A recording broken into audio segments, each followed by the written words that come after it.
The day my life fell apart, it was raining. Not the soft, romantic kind of rain you see in movies, but a cold, relentless downpour that soaked through my coat and sent shivers down my spine. Looking back, the weather was fitting. A brutal backdrop for the moment everything changed. I was 21 years old, and up until that point, my life had followed a neat, predictable path. I was a journalism major at Boston University, determined to make a name for myself as an investigative reporter. My parents, David and Caroline Parker, were well respected in Boston's elite social circles. My father, a powerful corporate lawyer, had built his career on discipline and control, while my mother, a former debutante, had devoted her life to crafting the perfect image of our family. We were the kind of family you saw smiling in country club newsletters, polished, successful, and untouchable. Until I ruined everything. I still remember the exact moment my mother found the pregnancy test. I had left it in the bathroom drawer, tucked behind a box of Band-Aids. Careless. When she called me downstairs, I knew something was wrong. Her voice had that tight, clipped tone she used when she was barely holding back her fury. "Emily," she said, holding the test between her perfectly manicured fingers. "Is this yours?" I wanted to lie. I wanted to say it was a friend's, a mistake, anything but the truth. But the weight of the secret had been crushing me for weeks. My throat tightened as I nodded. Yes. The silence that followed felt endless. My father, who had been reading the Wall Street Journal at the kitchen island, set his mug down so hard that coffee sloshed over the rim. "Who is the father?" he demanded. "It doesn't matter," I said quietly. "He's not involved." "Not involved?" My mother's voice trembled with outrage. "You're throwing your entire future away for some irresponsible boy?" I tried to explain. I told them I could still finish my degree, that other women managed to balance motherhood and careers, but they weren't listening. My father paced the kitchen like a caged animal, his jaw clenched tight. My mother just stood there, staring at me like I was a stranger. "You have two options," my father finally said. "You can terminate this pregnancy and stay on track, or you can leave this house and figure it out on your own." His words hung in the air, heavy and final. For a fleeting moment, I thought my mother might step in, soften the blow, offer some kindness. But she only crossed her arms and said, "If you walk out that door, don't expect to come back." I should have been scared. I should have begged them to reconsider. But deep inside, beneath the shock and heartbreak, a spark of defiance ignited. I was tired of living under their control, tired of shaping my life to fit their perfect narrative. So I left. I packed a duffel bag with the essentials, a few changes of clothes, my laptop, and the ultrasound photo I had tucked into a journal. My best friend, Mia, was waiting for me outside in her old Honda Civic. She didn't ask questions. She just drove, her fingers tight around the steering wheel as I cried silently in the passenger seat. Mia took me in without hesitation. She lived in a cramped apartment in a small town in New Jersey, about an hour from the city. It wasn't much, but to me, it was a safe haven. Over the next few months, I found a job as a waitress at a local diner. It wasn't glamorous, but the tips helped pay for prenatal visits and basic necessities. Every night I fell asleep exhausted, but there was a strange sense of freedom in knowing I was finally living life on my terms. When my daughter Lily was born, everything changed again. She arrived on a rainy Tuesday morning, tiny and perfect, with a shock of dark hair and the most beautiful eyes I had ever seen. Holding her in my arms, I knew I had made the right choice. She was worth everything I had lost. I sent my parents a birth announcement. It came back unopened. I tried calling once. My mother answered but hung up as soon as she heard my voice. After that, I stopped trying. They had made their decision, and I had made mine. Balancing motherhood and work was harder than I had ever imagined. There were nights when I cried myself to sleep, terrified that I wouldn't be able to give Lily the life she deserved. But there were also moments of joy. Her first smile, the way she curled her tiny fingers around mine, the way she giggled when I kissed her cheeks. I refused to give up on my dreams. I took online classes when Lily slept, inching closer to my journalism degree, one assignment at a time. I wanted to show her that no matter how impossible things seemed, you could always find a way forward. The years passed in a blur of late-night study sessions and early morning diaper changes. Mia became more than a friend. She was family. When Lily was sick, Mia stayed up with me. When I felt like giving up, she pushed me to keep going. Without her, I don't know how I would have survived. Despite the struggles, I never regretted my decision. My parents may have disowned me, but I had gained something far more valuable. I had Lily. I had freedom. And no one could take that away from me. I thought the hardest days were behind me. I had no idea that a forgotten lottery ticket in the pocket of my winter coat was about to change everything. Again. 5 years later, my life had settled into a fragile, exhausting rhythm. I worked double shifts at the diner most days, and when I wasn't taking orders and pouring coffee, I was studying. I had managed to scrape together enough credits to be one semester away from earning my journalism degree. It wasn't easy balancing work, school, and raising a child alone, but for Lily, I would do anything. She was 5 years old now, bright, curious, and full of life. Every time she laughed, it was like sunshine breaking through the darkest clouds. On the hardest days, when my body ached from hours on my feet and my eyes burned from late-night study sessions, her smile kept me going. I promised myself that one day I would give her a better life. A life where we wouldn't have to count every dollar or worry about making rent. One chilly November evening, after putting Lily to bed, I decided to clean out our tiny hallway closet. With winter coming, I needed to find a warm coat that still fit. Buried under a pile of scarves and mismatched gloves, I found my old gray coat. As I shook it out, a crumpled piece of paper fluttered to the floor. I bent down and picked it up, recognizing the faded logo immediately. A lottery ticket. I laughed softly to myself. It must have been months old, probably expired. Still, a part of me, the part that clung to hope in the darkest times, whispered, "Check it." I pulled out my phone and typed in the numbers. The website loaded slowly, my heart pounding louder with every second. When the results flashed on the screen, my breath caught in my throat. I had won. $50 million. For a moment, the world around me seemed to blur. I sat down on the floor, staring at the numbers again and again, afraid I had made a mistake. But no, the numbers matched. It was real. I had gone from barely making ends meet to being a millionaire in the span of a heartbeat. The next week was a whirlwind. I contacted the lottery office, verified my ticket, and met with a financial advisor named Alex. He was calm and professional, guiding me through every step of the process. "The best thing you can do," he advised, "is stay quiet. Don't tell anyone until you have a clear plan." I took his advice seriously. While the world stayed the same, my life was transforming behind the scenes. I paid off all my debts, bought a cozy 3-bedroom house in a quiet neighborhood with a big backyard where Lily could play, and finally enrolled in a master's program for journalism.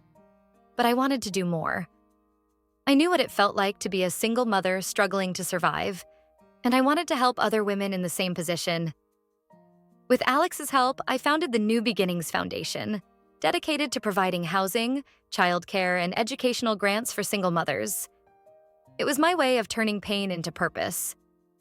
Every time I signed a check or approved a new program, I thought about the nights I cried alone, wondering how I would make it through.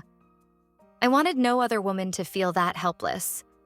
For a while, it felt like I had everything I ever dreamed of. Lily loved her new school. I was finally pursuing the career I had always wanted, and the foundation was making a real difference in people's lives. I thought I had left the pain of my past behind, but the past has a way of finding you. The day the news broke about my lottery win, my phone wouldn't stop buzzing. Reporters wanted interviews. Strangers asked for money. But the call that made my blood run cold came from a number I hadn't seen in 5 years. "Emily, sweetheart." My mother's voice was as smooth and polished as ever, but beneath it I heard something new. Desperation. I froze, the phone trembling in my hand. "Why are you calling me?" "We saw the news," she said, her tone softening. "Your father and I, we miss you. We miss Lily. We made mistakes, but we want to fix things. Can we see you? For years, I had dreamed of this call.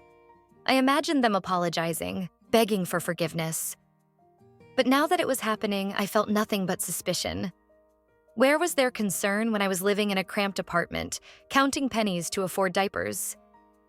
Where was their love when I sent pictures of their granddaughter, hoping for even the smallest acknowledgement? I should have hung up.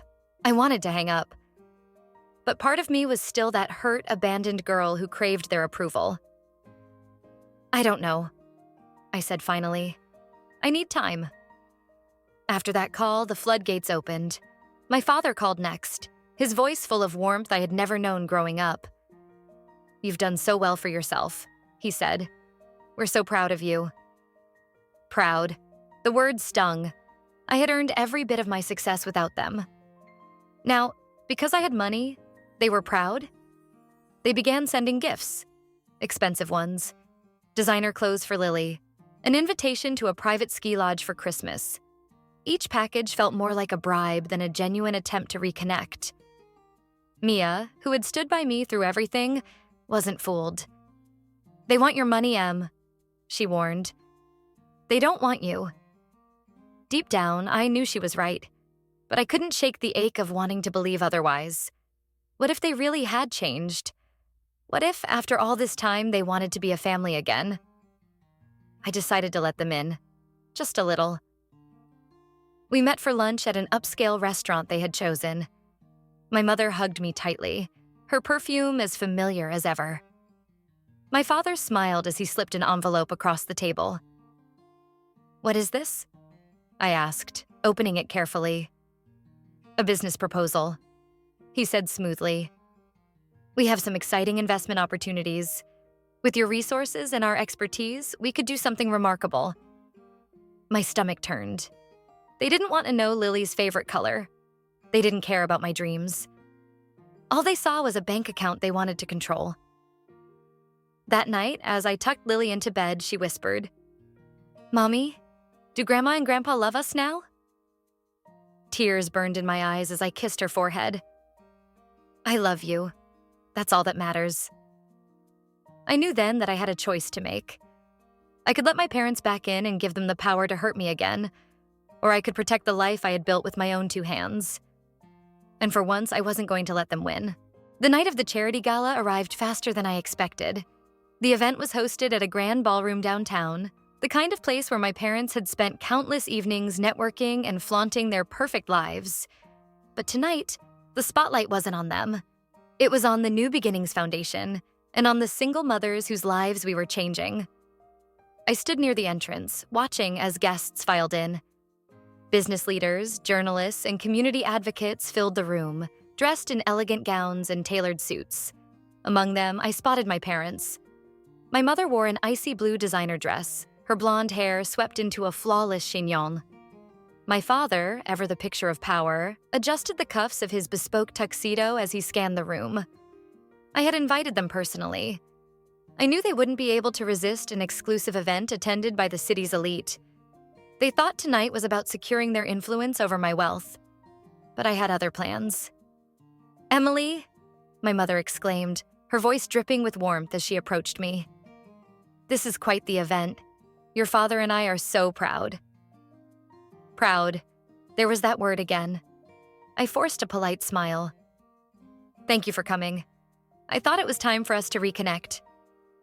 My father clapped a hand on my shoulder, his grip a little too firm. "We knew you'd come around. Family is everything, after all." Family. The word tasted bitter on my tongue. I said nothing and gestured toward the ballroom. "Enjoy the evening. I have a speech to give." I walked away before they could respond, my heart pounding with a mix of anticipation and nerves. Tonight wasn't just about charity. It was about reclaiming my narrative. For too long, they had controlled the story. Tonight, I was taking it back. When the lights dimmed and the music faded, the room fell into an expectant hush. I stepped onto the stage, the warmth of the spotlight bathing me as I adjusted the microphone. My hands trembled slightly, but I steadied myself with a deep breath. "Good evening," I began, my voice clear and steady. Thank you all for being here to support the New Beginnings Foundation. Tonight, we celebrate not just generosity, but resilience. This foundation was born from my personal journey, a journey of being abandoned, of struggling, and ultimately of triumph. I scanned the crowd until my gaze settled on my parents. My mother's smile faltered, and my father's face tightened into a mask of control. I continued. 5 years ago, when I became pregnant, I was given a choice. Give up my child or give up my family. I chose my daughter. A murmur rippled through the audience. I was disowned, left to fend for myself. I worked long hours in a diner, took night classes, and raised a beautiful, brilliant little girl without the support of the people who were supposed to love me unconditionally. My voice grew stronger with each word. When I found out I had won the lottery, I knew I had the power to change not only my life, but the lives of others. I created the New Beginnings Foundation to ensure that no other mother would feel the fear and isolation that I felt. To date, we have provided housing, childcare, and educational assistance to over 200 single mothers. And tonight, I am proud to announce a new initiative. I paused, letting the silence stretch for dramatic effect. My parents sat frozen, their perfect facade beginning to crack. I am pledging $10 million to expand our programs nationwide, I declared. Applause thundered through the room. This money will provide legal aid, financial literacy courses, and emergency support for single parents across the country, because no parent should have to choose between their child and survival. As the applause died down, I met my mother's eyes. For the first time, I saw fear there. Fear that their carefully cultivated image was unraveling before a room full of people who mattered. When I stepped down from the stage, my parents were waiting for me near the exit. "Emily," my father hissed under his breath, his face pale with fury. "That speech? Was that necessary?" "You turned your back on me," I said quietly but firmly. "You don't get to rewrite history just because it's inconvenient now. We were protecting you," my mother insisted, though her voice wavered. "You were so young, so reckless." "I was your daughter," I cut in, the anger I had buried for years rising to the surface. "And I needed you, but you only cared about your reputation. Well, guess what? I don't need you anymore." My father opened his mouth to argue, but I raised a hand to stop him. "I'm done playing your game. The only thing I owe you is the truth, and I just gave it to everyone." I turned and walked away, leaving them standing in stunned silence. My heart pounded with adrenaline, but for the first time in years, I felt truly free. Mia found me moments later, a proud smile on her face. "You did it," she said, handing me a glass of champagne. "They can't touch you now." I clinked my glass against hers, feeling a weight lift from my chest. No, they can't, and they never will again. That night, as I returned home, I found Lily fast asleep in her bed. I kissed her forehead gently and whispered, "We did it, baby. We're free." And for the first time, I knew that no matter what came next, I had won. Not because of the money, but because I had reclaimed my power. And nothing, not even my parents' disapproval, could take that away from me.